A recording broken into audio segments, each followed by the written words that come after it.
Yes, listen students. So, கடந்த 10 நாளாக வந்து சாப்டர் 3 வந்து முடிச்சிருக்கிறோம்.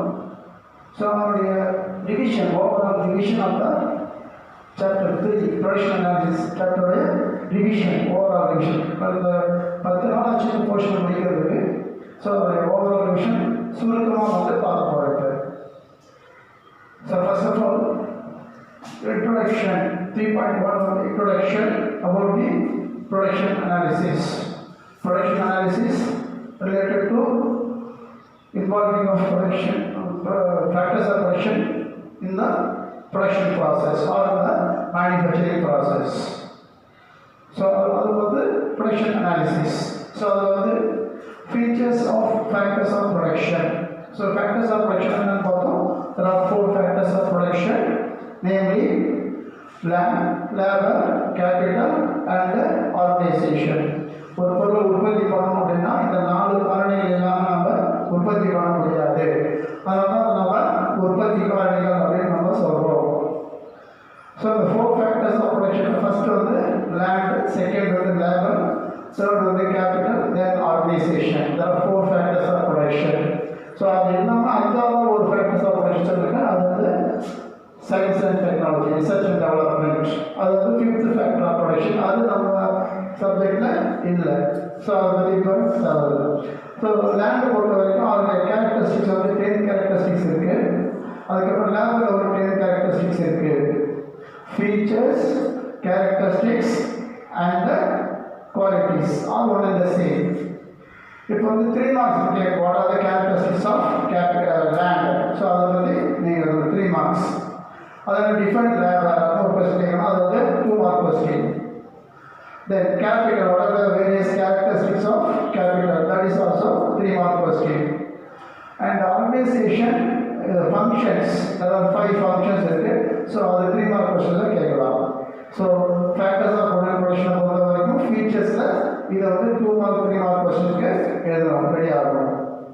ஸோ அது மட்டும் இல்லாமல் land and labor இது வந்து primary factors of production and capital organization are the secondary factors of production. So out of 4 factors of production, land and labor are the primary factors of production, capital and organization are the secondary factors of production. Then 3.3, so topic 3.3 is very important, production function. Production function it's nothing but the relationship between the input and output. ஒரு பொருளை வந்து உற்பத்தி பண்ணுறது வந்து நம்ம input வந்து எந்த அளவுக்கு நம்ம பயன்படுத்தி அவுட்புட் ப்ரொடியூஸ் பண்ணுறோமோ அதை பற்றி படிக்கிறது தான் வந்து production function. The relationship between the input, various input as well as the output, அந்த ரெண்டு பற்றி படிக்கிறது வந்து பார்த்தீங்கன்னா ப்ரொடக்ஷன் ஃபங்க்ஷன். இந்த ப்ரொடக்ஷன் ஃபங்க்ஷனை பொறுத்த வரைக்கும் there are 2 types of production function. One வந்து short run production function, second one is long run production function. So short run production function வந்து explain about the law of variable proportions. So the short run production function explained by the law of variable proportions. So அதுல வந்து total product, average product and marginal product இருக்கு. law of variable proportion மூணு concept. ஒன்று வந்து total product, second வந்து average product, மூணாவது வந்து marginal product. So இதை பொறுத்த வரைக்கும் very important 5 mark question. Explain the law of variable proportions with suitable diagram or with neat diagram. அப்படின்னு கேட்கறாங்கன்னா இந்த 5 mark question நீங்கள் வந்து எழுதணும். அதை எக்ஸ்பிளைன் பண்ணும்போது இந்த கான்செப்ட் மூணுத்தையும் வந்து எக்ஸ்பிளைன் பண்ணணும் வித் டயக்ராம். இது வந்து law of variable proportions. Short run, அதாவது production function short run factors explain பண்ணுறது வந்து பார்த்தீங்கன்னாக்கா law of variable proportions.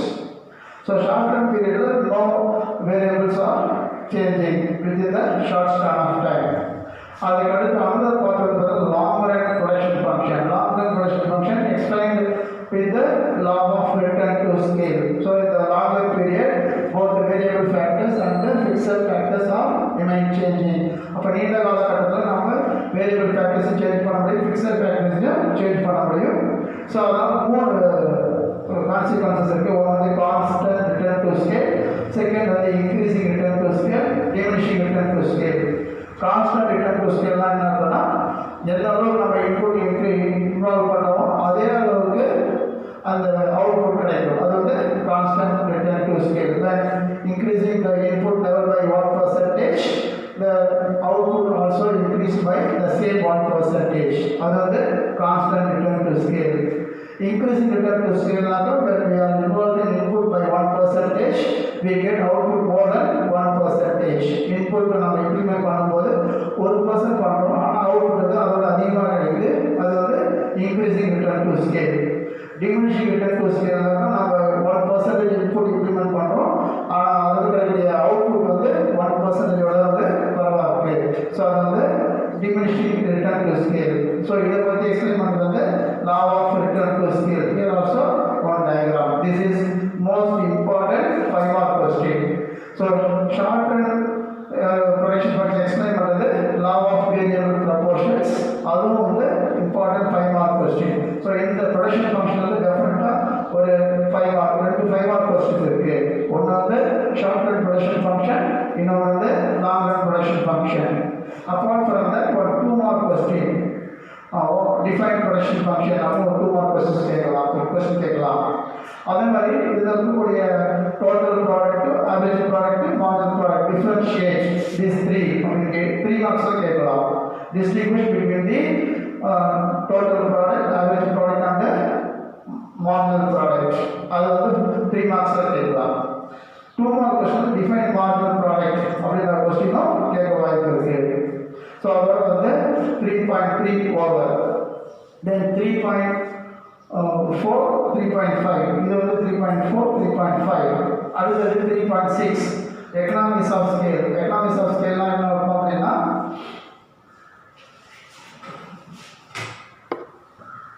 so economics of scale means reducing the cost of production by increasing the level of production. நம்ம உற்பத்தி அதிகரிக்க உற்பத்தி செலவு நம்ம குறைக்கணும். ஸோ அதுதான் வந்து economics of scale. So increasing the level of production and reducing the cost of operation or cost of production, and that should be take place internal factors and the external factors.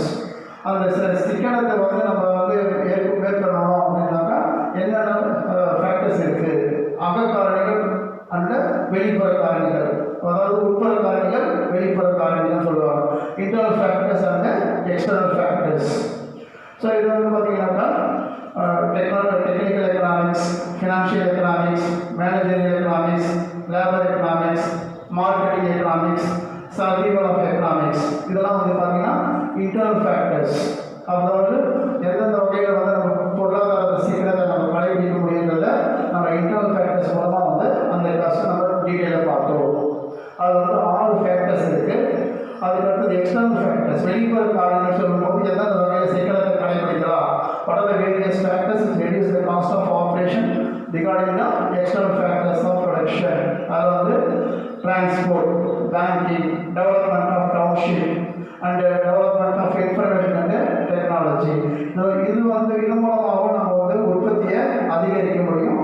அதன் மூலமாக பொருளாதார சீக்கிரத்தை நம்ம வந்து கடைபிடிக்க முடியும். So reducing the cost of production by using of internal and external factors. Internal factors வந்து 6 இருக்கு, external factors வந்து 4 இருக்கு. அதுக்கு அடுத்தது டிஸ்எக்கனாமிக்ஸ் ஆஃப் ஸ்கேல் அப்படின்னு அர்த்தம். அதாவது செலவு வந்து அதிகரிக்கிறாங்க, அதாவது ப்ரொடக்ஷன் கம்மியாகுது, காஸ்ட் ஆஃப் ப்ரொடக்ஷன் வந்து அதிகமாகும். அது வந்து சிக்கன மேன்மைன்னு சொல்லுவாங்க. அதாவது டிஸ்எக்கனாமிக்ஸ் ஆஃப் ஸ்கேல். அது வந்து இன்டர்னல் ஃபேக்டர்ஸ் இருக்குது அண்ட் எக்ஸ்டர்னல் ஃபேக்டர்ஸும் இருக்குது. So economics of scale is very important 5 mark question. 3.6 பொருளாதார சிக்கனங்களை எவ்வாறு கடைபிடிப்பது. சிம்பிளாக சொல்லும்போது increasing the level of production, controlling the cost of production.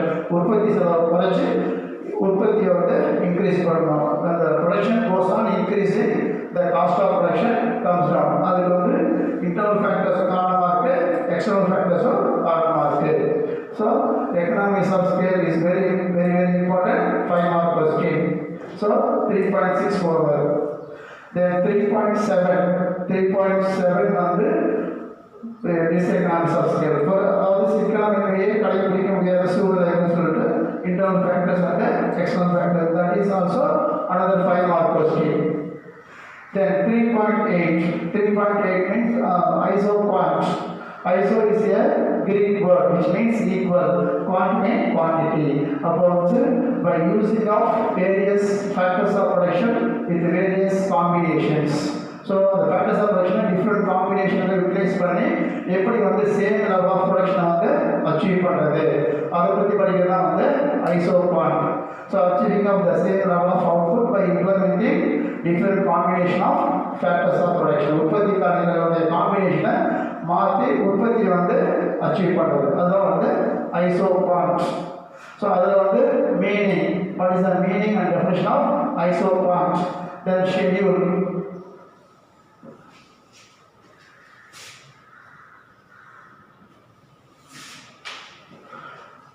Schedule of isoquant, then isoquant curve, then isoquant max, isoquant properties, isoquant line. So isoquantல இத்தனை subdivisions இருக்கு. அது ரொம்ப முக்கியமானது வந்து பாத்தீங்கன்னாக்கா what are the various properties of isoquant curve. This is very important 5 mark question. Then isoquant line, very important 2 mark question. Then isoquant schedule and isoquant curve. So இது வந்து 3 mark question வந்து கேட்கலாம். Different combination of factors of production வந்து ஒரே நேரத்தில் வரையறோம் அப்படின்னாக்கா ஒரே diagram வரையலாம், அது வந்து isoquant map, அது வந்து 3 mark question. ஸோ இதில் வந்து பார்த்தீங்கன்னா isoquant ப்ராப்பர்ட்டிக்கு நீங்கள் வந்து கண்டிப்பாக 5 mark question, அதுக்கு நீங்கள் 5 டயக்ராம்ஸ் வந்து நீங்கள் வரைஞ்சாகணும்.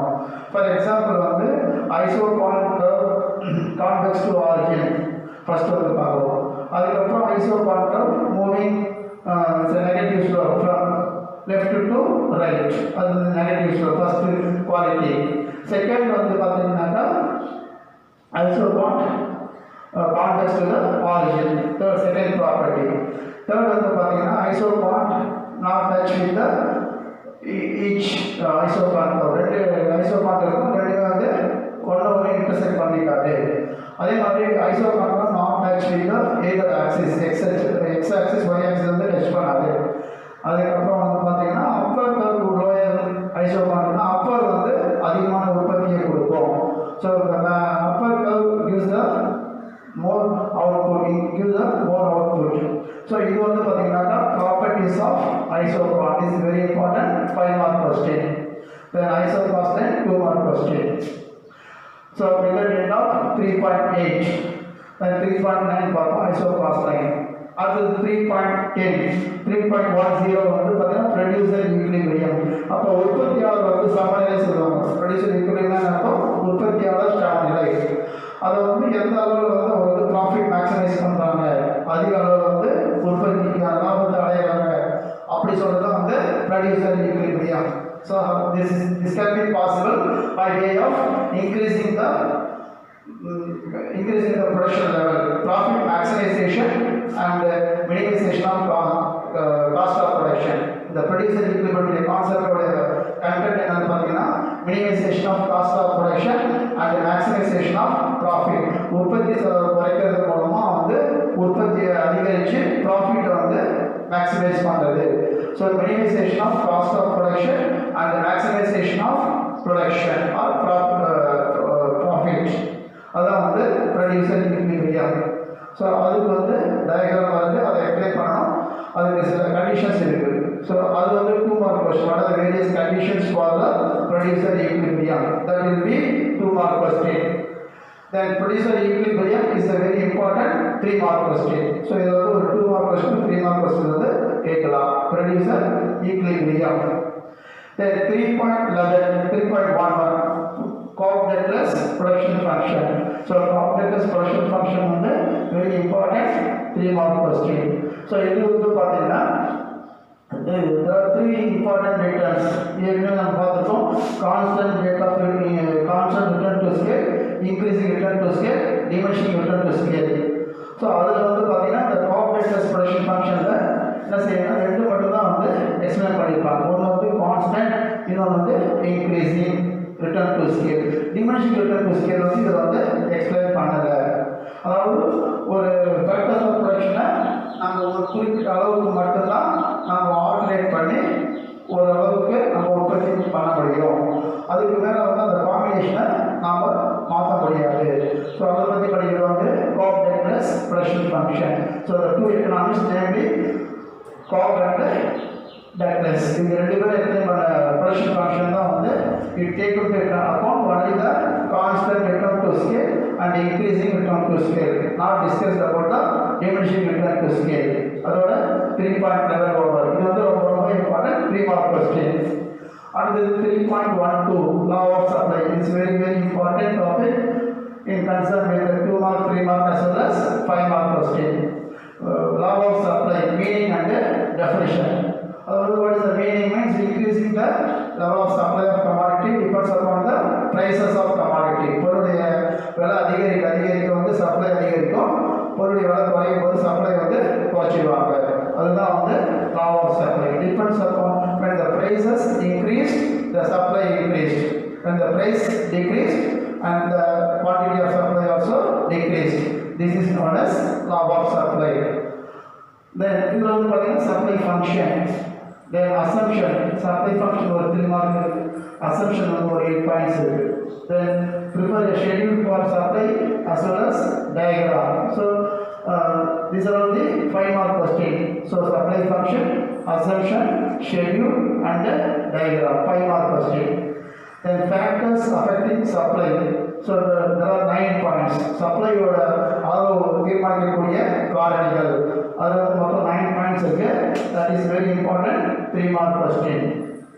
Then the last topic is 3.12. 3.12 வந்து elasticity of supply. அதாவது பொருளுடைய சப்ளை வந்து இன்க்ரீஸ் ஆகுது டிக்ரீஸ் ஆகுது. That is change in the level of supply of commodity due to the increase or decrease of prices. பொருளுடைய விலை குறையும் போது அதிகமாகும் போது அதோட சப்ளை வந்து சேஞ்ச் ஆகுது. அதுதான் வந்து elasticity of supply. ஸோ அதில் வந்து ஒரு 5 டயக்ராம்ஸ் இருக்குது. என்னன்னா elasticity of supply is greater than 1. பொருளுடைய விலை வந்து 1% இன்க்ரீஸ் ஆச்சுன்னா பொருளுடைய சப்ளை வந்து அதை விட வந்து இன்க்ரீஸ் ஆகும். When the price of commodity increase 1%, the elasticity of supply is increased more than 1%. அது first one. அதுக்கப்புறம் the price increased 1% and the supply is also increased the same 1%. That is the elasticity of supply is equal to 1. Third one, elasticity of supply is less than 1%. Price of the product 1% வந்து increase ஆகுது, but அந்த சப்ளைல வந்து பாத்தீங்கன்னா less than 1% வந்து change ஆகுது. Then the elasticity of supply is equal to 0. அதுக்கப்புறம் பொருளுடைய விலையில வந்து எந்த மாற்றமும் இருந்தாலும் அது எந்த விதமான ப்ரைஸ் மாற்றம் வந்து இருக்கும், ஆனால் வந்து சப்ளை வந்து சேம் லெவலில் தான் இருக்கும். The prices of the commodity no change. However the supply வந்து சேம் ஆகும், பொருளுடைய விலை வந்து இன்க்ரீஸ் ஆகும். பொருளுடைய விலை இன்க்ரீஸ் ஆனாலும் சப்ளை வந்து சேம் லெவலாக இருக்கும். அதுதான் வந்து elasticity of supply equal to 0. No change in the supply. Then the last one is the elasticity of supply is infinite. There is no change in the price of the product. However, the supply is goes on increasing. இது எந்த சூழ்நிலை ஏற்படுறது பார்த்தீங்கன்னா அந்த நிறுவனம் வந்து தன்னுடைய பொருளை வந்து அதிகமான அளவில் மார்க்கெட்டில் விற்கணுன்றதுக்காக பொருளுடைய விலையில மாற்றம் இல்லைனாலும் பொருளுடைய சப்ளை வந்து அதிகம் பண்ணுவாங்க. So there is no change in the price. However, the supply of commodity is increasing. That is infinite. And the last one is the factors affecting elasticity of supply. அதாவது அந்த பொருளுடைய சப்ளையில் ஏற்படுற மாற்றங்களுக்கான காரணங்கள் சொல்கிறோம். 4 காரணங்கள் சொல்லிவிடுறோம். ஒன்று வந்து காஸ்ட் ஆஃப் ப்ரொடக்ஷன், உற்பத்திக்கான செலவு.